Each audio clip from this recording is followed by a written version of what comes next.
Hello, I'm N.T. Wright. Welcome to my study here in Oxford. I'm going to be talking today about Psalm 24, verse 1. The earth is the Lord's and all that is in it, the world and those who live in it. This is an extraordinary statement because it's both about origins and about God's ultimate purpose.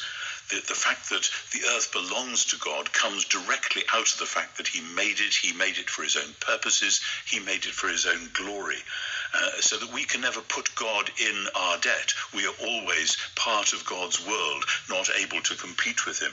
But it's also a statement of ultimate promise. The earth is the Lord and all that fills it. And we know from many Psalms and other passages that God's intention is that he himself would fill heaven and earth with his own presence and his own love. So what God does in the present time is to fill the world with creatures of every conceivable sort, particularly but not only humans, who are designed to resonate with his presence and so bring about his praise throughout the world. And so we live in between the promise from the origin of the world and the promise for where the world is ultimately going. God's world designed to do his will. And so that psalm frames our entire life. The earth is the Lord's, yes, that's where we start, and the inhabitants of the world and all those who dwell therein, they are his as well. That means us, it means everybody else, everybody we meet in the street, everybody in our families. These are people who belong to God, whether they know it or not.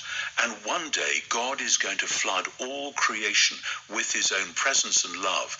And our calling in the present time is to be faithful, is to be obedient, and above all, and this whole psalm does this so well, to celebrate who God is, what his world is all about, and what he's going to do with it. And we can then have the confidence that emerges from that celebration, that we as people, as human beings, already belong to him, and we can go out and live every day in that knowledge, that trust, and that joy.